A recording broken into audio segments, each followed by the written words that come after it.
I met him when he had nothing. Not even a bed of his own. Just a small mattress on a cold floor in a one-room apartment that smelled of kerosene and sweat. But I saw something in him. Not money. Not status. I saw ambition. Fire. A hunger to make something out of nothing. Back then, I believed in him more than he believed in himself.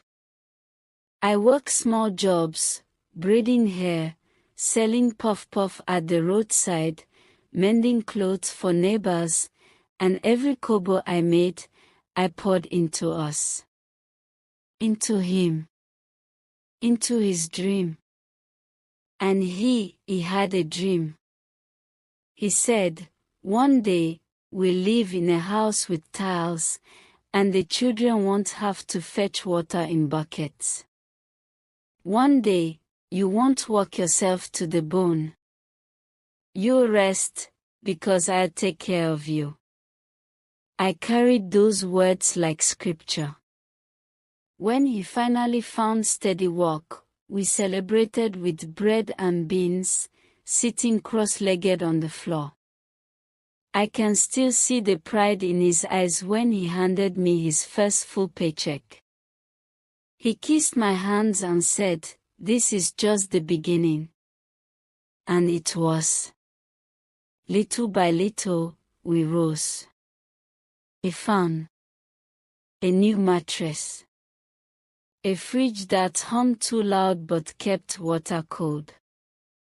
And then, children. 2 beautiful babies who looked at their father like he hung the moon. That should have been enough. It was enough for me. But not for him.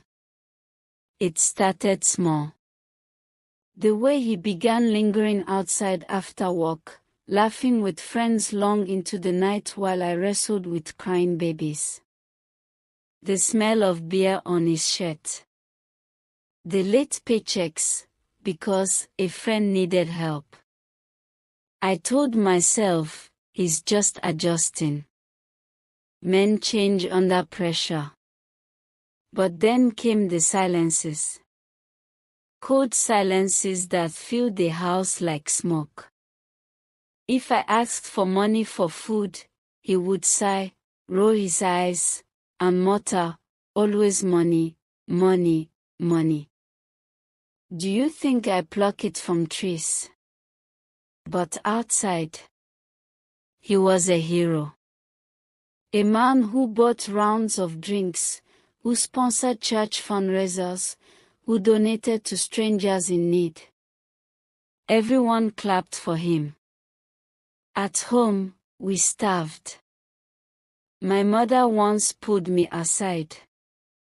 She said, "My daughter, I see the bruises.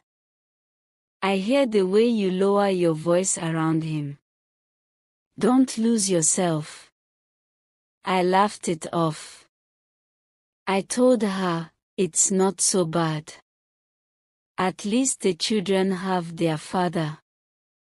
But deep inside, I was crumbling. He had changed.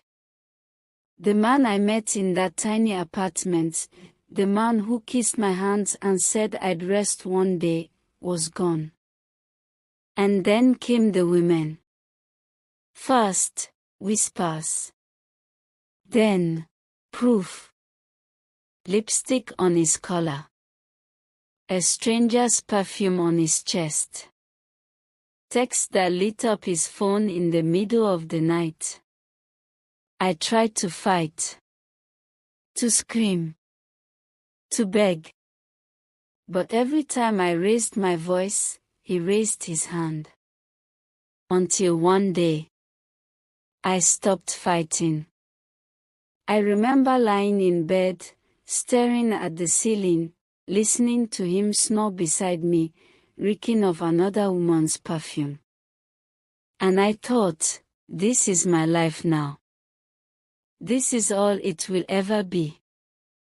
But something inside me refused. Something small, buried deep. I began to watch him. Study him. The way his lies tangled when he was nervous. The way he grinned at his phone like a boy in love. The way he held onto that device like it was his whole world. I started to pay attention. Because if he thought I was weak, if he thought I was powerless, he was wrong. I didn't move quickly. No. I moved carefully. I played the dutiful wife. I smiled when he barked. I cooked when he starved us. I tucked my children in at night and kissed their foreheads like nothing was wrong. But inside, I was making room for something else. A plan. I didn't know yet what it would be. But I knew it was coming. I was done crying. Done begging. Done waiting for the man I fell in love with to come back. Because he wasn't coming back. And when I finally made my move, he wouldn't see it coming. I learned silence before I learned strategy. When you live with a man like mine, silence becomes a shield. If I argued, he would explode. If I questioned, he would hit. But if I stayed quiet, he believed he had won. And when a man thinks he has won, that's when he becomes careless. I began watching his patterns. Every evening, his phone would buzz with a smile he didn't save for me. His shoulders would loosen, his tone would soften. Sometimes, I would hear him laugh, a laugh I hadn't heard in years. He was in love. Not with me. And strangely, that made him generous. When he wanted to impress her, he would come home early, bring food, even slip a little money into my hand. He thought if I had enough to cook a good meal, he could eat at home and sneak out later to feed his other appetite. It was insulting. But it was also useful. I remember one night, it was raining. Heavy rain that drummed against the roof like 1,000 fists. The children were asleep, curled up beside me on the thin mattress. He came in late, soaked through, reeking of beer and cheap perfume. He tossed his jacket onto the floor and collapsed into bed. His phone buzzed, again and again, lighting up the room in harsh flashes. He didn't care that I saw. He didn't care about anything anymore.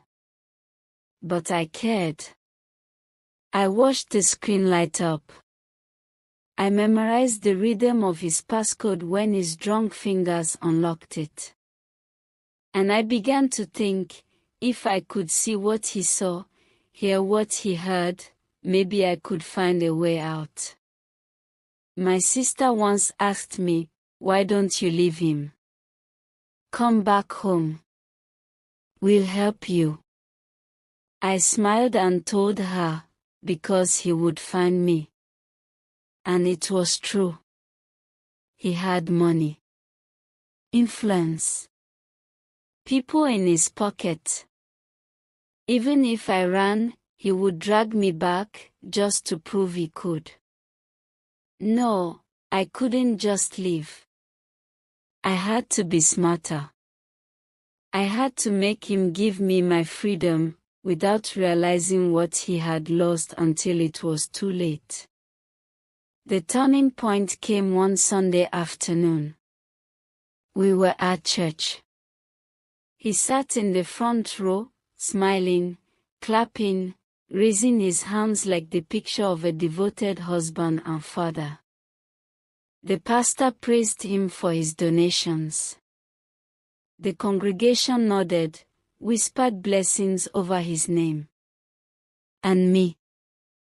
I sat behind him with the children, wearing a headscarf to cover the bruise on my forehead. I wanted to scream. To stand up and shout, "Do you know what this man is? Do you know what he does to us?" But I stayed silent. And I realized something in that silence. Everyone loved the mask he wore. No one cared about the truth underneath. So if he could play two roles, why couldn't I?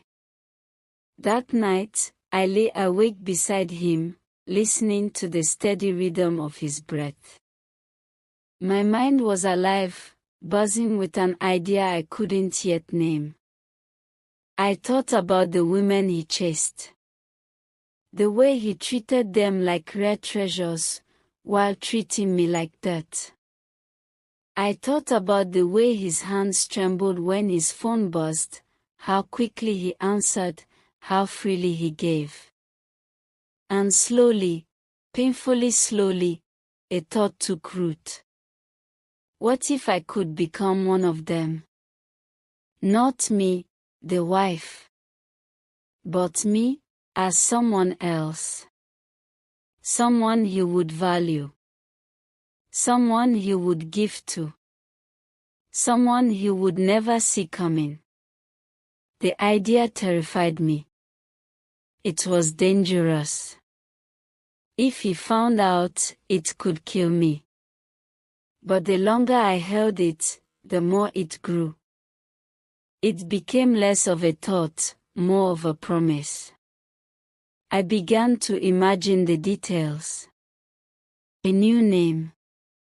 A new face. A voice he wouldn't recognize. I pictured myself on the other side of the screen, the one he longed for, the one he spent on, the one he respected. I could almost taste it. The first step was small. I waited until he left his phone unattended, just long enough to peek at the dating apps he had downloaded. My hands shook as I scrolled through his profiles, his messages. There they were, women with perfect smiles and names too pretty to be real. And there he was, promising them the world while his children wore second-hand shoes.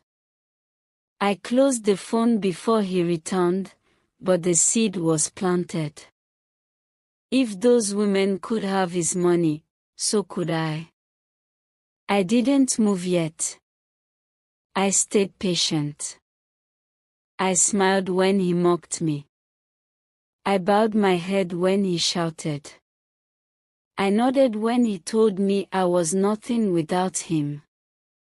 Because in my silence, I was building something. A plan so delicate it felt like glass. And one day, when I was ready, I would pick it up and slice my way out. That night, as I lay in bed listening to the rain, I whispered to myself. He doesn't know it yet, but his own hands are digging his grave. And with that thought, for the first time in years, I slept peacefully. I didn't rush. That was the secret. When you've survived a man like mine, you learn patience the way a prisoner learns the shape of their chains. Every move had to be careful. Every step had to be quiet. So I stayed. I cooked his food. I cleaned his clothes. I bore his insults in silence. But underneath, I was studying. Building. The first thing I built was her. Not me. Not the wife. Her. She had a name that rolled off the tongue like music. She had a smile that existed only in borrowed photographs. Her voice was light, teasing, playful, a voice I borrowed from an app that bent my tone into something new. And on a quiet night, when the children were asleep and he was snoring on the couch with an empty bottle in his hand, I created her profile picture. Biography. A woman who was everything I was not. Independent, mysterious, free. And then, like a fisherman casting bait into dark waters, I waited. It didn't take long. His profile appeared on my screen, bold and proud, the same way he strutted through the house as if he owned the air we breathe. He swiped. I swiped. And just like that, he belonged to me again. Only this time, he didn't know it. At first, it was small talk. How was your day? What do you like? Do you believe in fate? I spoke to him the way I used to, before the money, before the violence. The way I knew he wanted to be spoken to. Gentle. Sweet. Full of admiration. And oh, how he bloomed under it. Like a thirsty plant giving water. He started answering me with excitement, with longing. He stayed up late, whispering into his phone while I pretended to sleep beside him. Sometimes, he would smile into the darkness, his fingers brushing mine by accident. But his smile wasn't for me. It was for her. The money came next. It started with little things. I wish I could see you, I wrote one night, but I can't afford the trip. He sent me cash the next morning. No hesitation. I asked for more, gently, carefully, with excuses wrapped in sweetness. A broken laptop. A late bill. A sudden emergency. Every time, the money came. Faster. Larger. And at home, when I asked for money for the children's school fees, he would frown and say, "Do you think money grows on trees?" I nodded, silent, while my phone buzzed in my pocket with the same man's generosity. Weeks turned into months. The numbers grew. I funneled the money where he couldn't see. A shop first, small, modest, selling clothes. Then another with shoes. Then investments. Pension accounts. Trust funds for the children. Every coin he thought he was wasting on his fantasy woman was buying me freedom, brick by brick. Sometimes, I almost laughed at the absurdity of it. Like the day he came home in a rage, slamming the door, shouting that I was ungrateful, that I was nothing without him. And minutes later, he stepped outside to call her, his voice soft as butter, begging to know if she was eating well, if she was safe, if she needed anything. That night, he sent her 50,000. That same night, I paid for my daughter's new school uniform in cash. The more he gave, the more desperate he became. He wanted to see her. He begged, pleaded, offered to buy tickets, hotels, anything. But I was always one step ahead. I sent him excuses, each one wrapped in mystery. Not yet. Be patient. You'll see me soon. And every excuse drew him deeper into the fantasy. Because mystery, my darling, is stronger than beauty. One night, as we lay in bed, he whispered into the darkness, not to me, but to her. I think I love you. I held my breath, biting down on the laugh that wanted to escape. He loved me. And he didn't even know it. By the time I was ready, I had built everything I needed. Businesses. Investments. A safe future for the children. All that was left was to end it. The end came in the form of a family meeting. He announced it himself, chest out, voice booming, eyes alight with the thrill of his secret. He told my family, his family, everyone that he had found a new woman. A better woman. That he was ready to leave me behind. The room went silent. His mother gasped. My father looked at me with pity. The children sat wide-eyed, not understanding. He slid the divorce papers across the table like a trophy. Sign it, he said. And I did. With hands that didn't shake. Because I knew something he didn't. I wasn't losing. I was winning. When the ink dried, I lifted my head. Do you want to know who she is? I asked softly. He blinked, confused. I pulled out my phone, scrolled, and laid it on the table. Message after message. Deposit after deposit. His words. His gift. His voice. All of it. The room erupted, gasps, whispers, the crack of a chair as someone stood in shock. And me.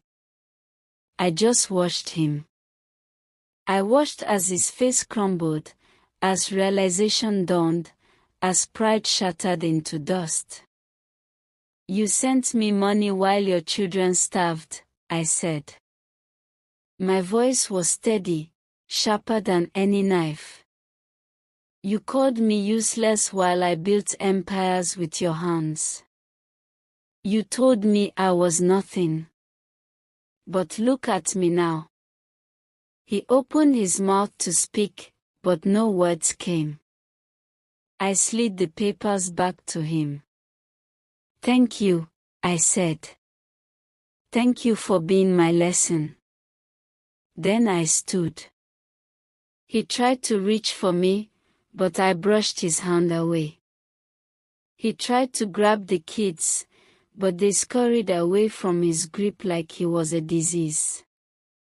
He fell to his knees, his face in his hands, sobbing.